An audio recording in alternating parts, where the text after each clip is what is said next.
to the Death is for the Dying Epitaphs. This is a mini episode of the Death is for the Dying podcast. I'm your host, Rebecca Richmond. And with me, as always, on these epitaphs is the producer, Marco. Hey, Marco. Hello, how are you? I am awake and not crying. How are you doing? That's always a positive place to be, awake and not crying. I'm good. I'm good. We have officially dubbed this episode the cursed episode because we have Is tried how many times to record this? This is our third recording. Third time, yeah, from various reasons, but Yeah, we're gonna get through it. I we feel are. like we're gonna power through it. We're gonna This dominate is this going to one. be the one. This is We're gonna going be to make it this through. is gonna be the take, exactly. So Yes, we're here to talk about rituals. we are. We are. Ah, So, question for you, Marco. sure. What rituals do you observe that help you remember uh, the dead? You know what? I don't have any. I honestly don't have any. I wish I did. It would be nice to kind of have something to remember people by. That's why I think Dia de los Muertos is like an awesome holiday that I think we should all celebrate, Yeah. because that brings together everybody, and celebrates the all your ancestors and all the people that came before you, so that effectively your story keeps living. You keep, existing in the minds of all the people that matter. I know that for, Gada's anniversary, which is coming up in a couple weeks, actually, I am going to go to the cemetery to see her. I will do that. Just to kind of chat, I guess. I don't know what I'm going to do. I'll probably just sit there, tell her what has been happening throughout the year, what you've been up to, what I've been up to, what all of our friends have been up to. I've asked some friends of mine to come with me, but they're still kind of not ready to go. So this might be a solo trip. But apart from that, you know,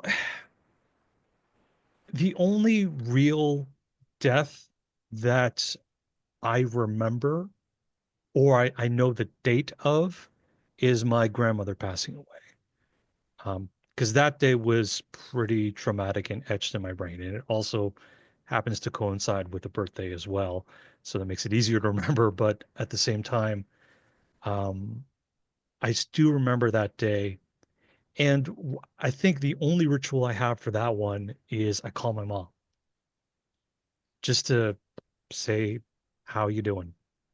Yeah. See how she's feeling. Because I know that was a pretty traumatic day for her as well. So So yeah, not too many rituals, I guess. Do I you feel have like we've any? gotten rid, like, if you're not particularly religious, there's just not a lot of, and you kind of have to make it up. If you're going to have one, you got to figure it out yourself. And then I think it sort of dies, but I think they're so valuable. I'm less focused on like the death date and more just sort of incorporating them in my lives in day to day. Maybe not day to day, but um I include, Gada and some other folks that I've known that have died in some meditation and visualizations, but I want something. Like, I love the Jewish practice of putting the rocks on the grave. Um, I don't think I know that one. What is that? just every time you visit the cemetery, you put a rock on the grave. That's it? Yeah, just sort of like I've been here. Oh, okay. So Yeah. kind of like the the rock cairns that you see on the trail kind of thing, only Yeah, but like a small, like a a pebble, small one, not a like a, pebble. Okay. Not building up something that looks like a yeah, person kind of thing. no. Yeah. It's just sort of like I've been here and, acknowledgement, Okay. just like that. I wasn't aware of that. I didn't know that was a ritual. I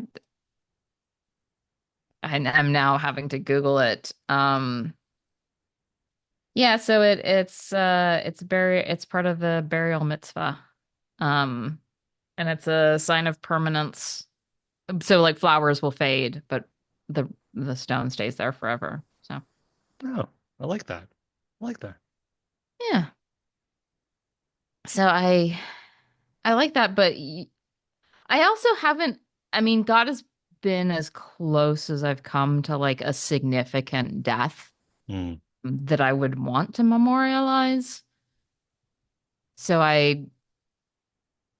but I do want to make sure that I do that. I'm terrible with dates, so it's probably not going to be like unless you remind me. Not Um, only am I the producer of the podcast, but I am also your calendar yeah. reminder as well. Yes. Yes, please. I mean, are there any rituals that uh, like appeal to you? I think the thing that I really am struggling with is that I think I have this preconceived notion in my head that a ritual needs to be big or needs to be significant. Well, you did grow up Catholic. That's true. That's true. I think there is But some excessiveness in that. I guess it's the Quaker in me speaking. yeah, I was gonna say I don't think they're quite excessive. I think they're probably kind of reserved, to be honest with you, compared to some other, religions that are out there. But yeah, like I think that's the thing. The thing I struggle with is the fact that I f- I feel like what I'm doing is not significant enough, even though even just take doing the action itself of the ritual is enough. It doesn't have to Yeah. be a grand gesture. It can just be Yeah. a small thing. Like when we listened to the episode and Rebecca was talking about, raising a glass or a toast to the people that died in the space shuttle. That was something very simple, right? Yeah. Simple toast is fine. Yeah. Yeah. Lighting a candle for the Lighting a remembrance of candle. the dead, putting, the stone on the graves. It doesn't have to be big. It doesn't have to be like a memorial, like multiple party. It's just like for me, I think the appeal of just like I remember you. Hmm. Yeah, so that's really all a ritual needs to do is to keep that connection alive. Now, if it becomes like kind of rote, and then of course it does become meaningless. But I think if if you find a ritual that helps you with that connection, then it doesn't have to be big, just something to say, I Yeah. remember. It makes me wonder if people don't, or even for myself, if I'm not ritualizing or remembering someone because it reminds me of death or brings up, the bad feelings Yeah. that came about. And, if you're li- like myself, you tend to bury and suppress a lot of those things, Yes. and you Welcome don't to want the to. American way. Exactly. Yeah. Exactly. So I think that's the reason. Well, I think it's one of the reasons why we don't have a whole lot of ritual around death in general. It's because it reminds us of death. And, Yeah. I think the Spanish folks have got it right, man. They celebrate it. They make it a party. They make it something to revere. Yeah.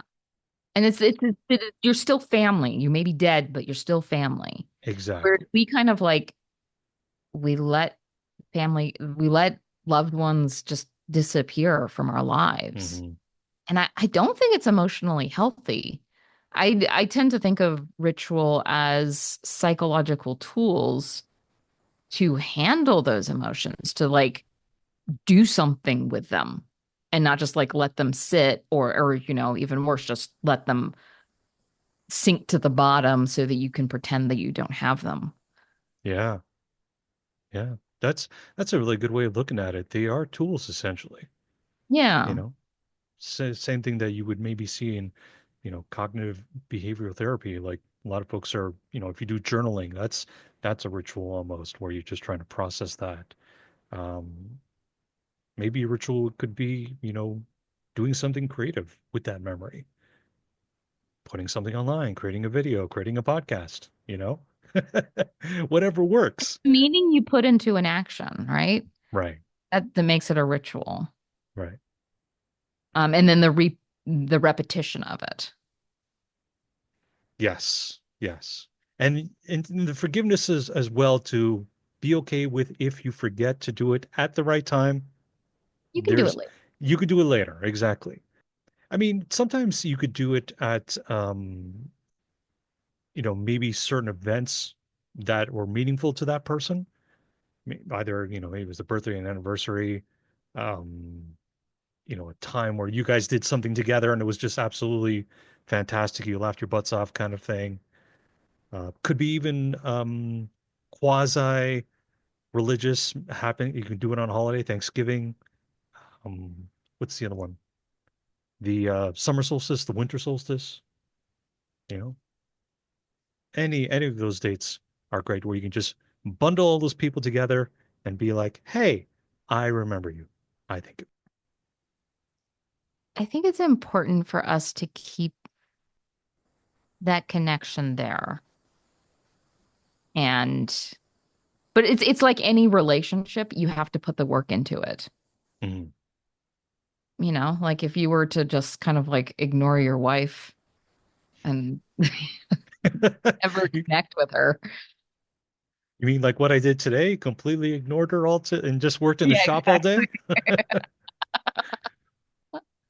I didn't ignore her today. I'm taking care of her. I made dinner, did everything, but we had our separate It's separate. responsibilities today. Yeah, I mean, you can't be like obsessing about the dead. That's not good either. You need That's to true. have a healthy relationship with them. That's true. But I think denying the relationship or just like letting them fade into the background, I think sort of loses like you lose a part of yourself when you do that. Hmm. So, how do you want to be memorialized? It's an interesting question because it's really for the living, right? It's um the dead don't care. And I'm stealing that from a book called The Undertaking, which was my first little foray into reading about death care. It has some really strong points, but it's also one of those books where it doesn't like hold up. So I'm not like giving it a strong recommendation. Okay. But it really stuck with me when he's talked about the dead don't care. So funerals are not for the dead, they are for the living. But I mean, I think I would want, I mean, we talked about in our last epitaph, I want to be, buried in the woods. So definitely I want like my funeral in the woods. Hmm. Just to, like a bringing of peace and, you know, some honest emotions and nothing too fancy, but nothing too dark, hopefully either. Just sort of, an acknowledgement of life and the nature of life. And, we there's a Zen meditation that I sometimes go and remind myself of that, I am of the nature to get sick. I am of the nature to get old. I am of the nature to die. And that is life. And kind of like whatever celebration to sort of have that acknowledgement of this is a natural part of life and it's not something to be avoided or not discussed or suppressed. I was actually thinking about this today a little bit, uh, because I was trying to figure out the logistics of how I would want to have, or how I would be memorialized in general. First of all, where would I be buried? That's the first question that came to my mind. Do I get buried back in Canada or do I get buried here in the States? If I have ashes, I can do both. Yeah, ashes are easier to transport than full bodies, that's Yeah. for sure. But if I was like maybe diagnosed with something terminal and I still had the ability to fly, not literally, but to commute back and forth between here and Canada. I think I would like to have almost like a living funeral where I can be there Yeah, and I can say my goodbyes to folks, and that's it. And there will be no service after my passing. The living kind of funeral would be that big celebration to kind of effectively say my goodbyes to everybody. And that's how they're going to remember me. yeah, Someone who was alive at the time and not a chemically, you know, injected corpse in a coffin or right. casket. So I thought about, okay, we'll do one there, we'll do one here, and then wherever I decide to lay to rest, that would be the responsibility of my loved ones to actually carry that through. But after that, that's it. Like I don't have a whole lot of faith in people remembering me. Like my grandkids, if I have any, are probably going to be the last ones that remember me because that's how it goes, right? Like it's like two generations, maybe three if you're lucky. And it's nice to be memorialized, it's nice to be remembered, but at the same time, you can't control that. You're dead. Yep, You, you're dead. you're dead. And I mean, like, I like to think that the good that you do in the world, even though people not may not remember it, but it does have that trickle down. Um, that you positively influence somebody, and because of that, they positively influence somebody else, and so on and Right, so forth. right. I think that is as much as we can hope for. Yeah, Um, in that, I will say I think it's a good idea still for someone to put in like this is what my funeral wishes are. Because then the living don't have to make all of the decisions while they're grieving. And if you at least give them something to say, like, I'd like X, Y, and Z. I would like this song played. I don't mm. I don't think you should like give them a whole manual on you must say this prayer and then you must do this and then this must happen and these are the flowers that you I will be buried with. Um, but having that guidelines so that they Right. have to think and they don't have to argue about it. It's sort of an authoritative, like this is what they would have wanted. Because grieving can be a weird time and it can stir up weird feelings and I think kind of limiting the drama as much as we can for the Hmm. living. It's an act of kindness. Exactly. Exactly. Much in the same way you want to prepare your family for, your funeral, getting all your affairs in order and everything else like that. This is just another item on the checklist. Yep. Well, I think we pretty much covered that topic pretty well. Yeah. What do you think? I think we're good. I think we're good. Awesome. Do you want me to do this one or do you want to do this one? You can do this I one. can do this one. All right. Well, thank you, everybody. Remember that we're not on the social media that shall not be named. Ah, yes, the platform that shall not be named. Exactly. Let's see if I get this right. All right. So thank you all for joining us this epitaph. We very much enjoy doing this for you, and hopefully you get some enjoyment out of it as well. So if you want to follow us and continue with the discussion, please, please, please give us a follow, give us a like on our YouTube channel at Life is for the L. You can also find that particular or use that handle on Instagram and Threads now, because we are now on Threads. And as always, you can find our episodes and all of our back catalog on our website as well, link below in the video description. Rebecca, thank you so much as usual. Thank you. we shall see all of you again. Bye. Yes. Bye.